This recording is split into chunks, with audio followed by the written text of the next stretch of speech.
चॅनलला सबस्क्राईब करून बाजूची बेल आयकॉन प्रेस करा। 1 कलोजीच्या 2 बिया मिसळून दूध पिल्याने मानवी शरीरात शक्ती येते। 2 रोज सकाळी रिकाम्या पोटी 1 सफरचंद खाल्ल्याने बद्धकोष्ठता दूर होते।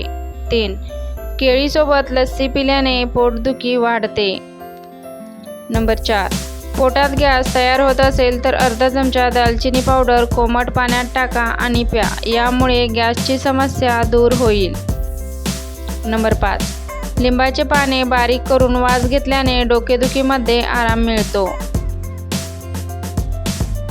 नंबर 6 रोज सकाळी कोमट पाणी प्यावे, कमीत कमी 1 ग्लास पाणी प्यावे आणि हळूहळू प्यावे। पाणी पिताना घाई करू नये। नंबर 7 उलटी किंवा मळमळ होत असल्यास कच्च्या आंब्यावर काळे मीठ टाकून खाल्ल्याने आराम मिळतो। नंबर 8 घशात दुखत असेल तर गरम पाण्याचे सेवन करणे खूप फायदेशीर आहे, यामुळे घशाला खूप आराम मिळतो। नंबर 9 कावीळ रोगावर कडुलिंबाची आतील सालीचा 1 कपभर रस काढून त्यात मध व थोडेसे सुंठीचे चूर्ण घालून पिल्यास कावीळ 7 दिवसात बरा होतो।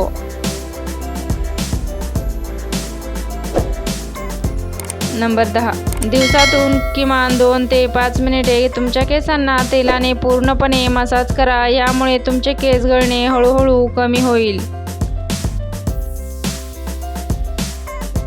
नंबर 11 जेवल्यानंतर 1 कप लस्सीमध्ये चिमूटभर भाजलेले जिरे आणि काळे मीठ मिसळून प्या, लूज मोशनमध्ये आराम मिळेल।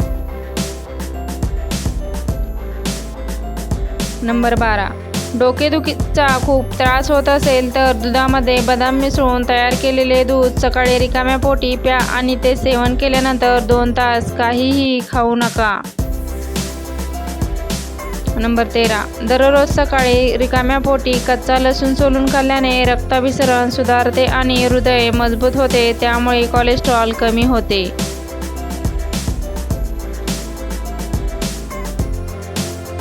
नंबर 14 काळी मिरी पावडरमध्ये मीठ मिसळून दातांवर लावल्याने दातदुखीपासून आराम मिळतो।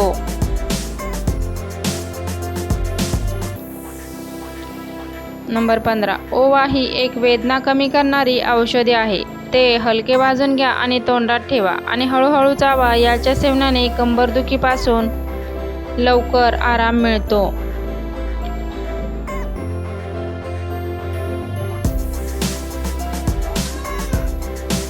16 1 ग्लास कोमट पाण्यात 1.5 चमचा मध मिसळून पिल्याने घसा खवखवण्यापासून आराम मिळतो।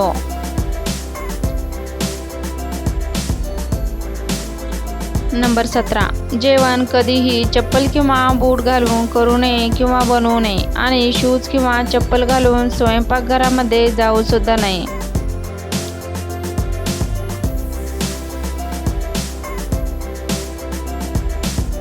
नंबर 18 आपण आपला बहुतेक दिवस बसून घालवतो। जर या काळात तुमची कंबर किंवा शरीराची स्थिती बरोबर नसेल तर इतर अवयवांवर अतिरिक्त दबाव येतो आणि तुम्हाला वेदना होत असल्याची तक्रार सुरू होते। त्यामुळे बसताना कंबर व पाठ सरळच ठेवा।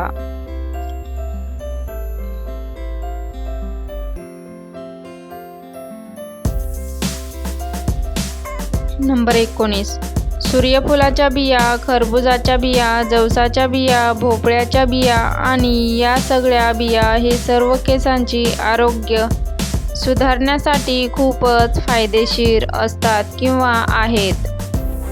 नंबर 20 काळ्या मनुक्यामध्ये पोटॅशियम आणि फायबर मुबलक प्रमाणात आढळतात, यामुळे उच्च रक्तदाबाच्या रुग्णांसाठी ते खूप फायदेशीर आहे।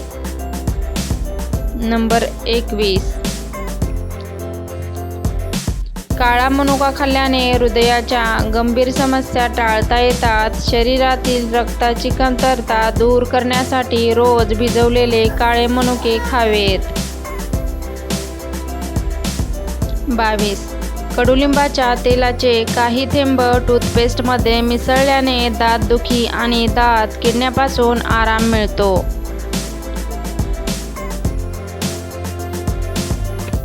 नंबर 23 रात्री झोपण्यापूर्वी त्रिफळा चूर्ण कोमट पाण्यासोबत सेवन केल्याने बद्धकोष्ठतेची समस्या दूर होते। नंबर 24.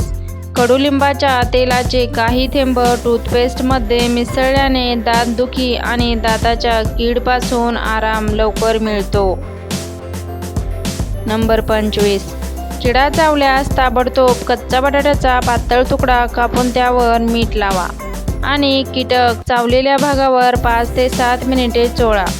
आग आणि वेदना लवकरच दूर होतील. नंबर 26. लोण्यामध्ये थोडेसे केशर मिसळून रोज लावल्याने काळे ओठ ही गुलाबी होऊ लागतात. नंबर 27.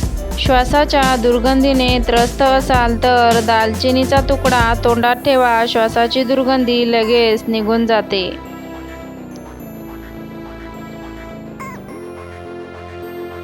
नंबर 28. नाक वाहण्याचा त्रास होत असेल तर रुमालामध्ये निर्गिलीचे तेल घेऊन वास घेतल्याने सर्दी लवकर कमी होते. नंबर 29. चहापत्तीच्या उकळलेल्या पाण्याने केस धुवा, यामुळे केस गळणे कमी होईल. नंबर 30. वांग्याच्या भरितामध्ये मध मिसळून खाल्ल्याने निद्रानाश रोग दूर होतो. संध्याकाळी जेवणासाठी भरीत तयार करताना हे अवश्य करा.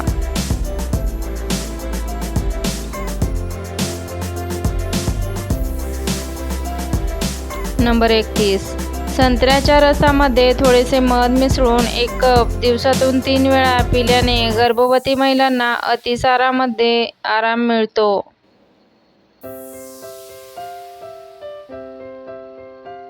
नंबर 32. घसा खवखवत असल्यास सकाळी बडीशेप चघळल्याने बंद झालेला घसा उघडण्यास मदत होते. नंबर 33. मसालेदार जेवण करा. मसालेदार जेवण तुमचे ब्लॉक झालेले नाक लगेच साफ करते किंवा करेल. नंबर 34. गाजराचा रस रोज पिल्याने दमा मुळापासून लवकर बरा होतो. नंबर 35. गरम पाण्यासोबत खजूर घेतल्याने खोकल्यापासून लवकर आराम मिळतो. नंबर 36. जर तुमची नखे खूप कडक असतील तर ती कापण्यापूर्वी तुमचे हात कोमट पाण्यामध्ये मीठ टाकून थोडा वेळ भिजत ठेवा आणि 10 मिनिटांनंतर नक्की कापून घ्या.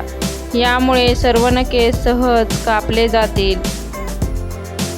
नंबर 37. चला तर मग मैत्रिणींनो, तुम्हाला या आजच्या व्हिडिओतील टिप्स आवडल्या असतील तर व्हिडिओला एक लाईक नक्की करा. तसेच चॅनलवरती पहिल्यांदा आला असाल तर चॅनलला सबस्क्राईब नक्की करा आणि बाजूची बेल आयकॉन प्रेस करा. संपूर्ण व्हिडिओ पाहिल्याबद्दल मनापासून धन्यवाद. मनापासून आभार. अशाच प्रकारचे नवनवीन रेसिपीचे व नवनवीन टिप्सचे व्हिडिओ पाहण्यासाठी आपल्या चॅनलला जास्तीत जास्त शेअर करा. चला तर मग पुन्हा भेटूया अशाच एका नवीन महत्त्वपूर्ण व्हिडिओ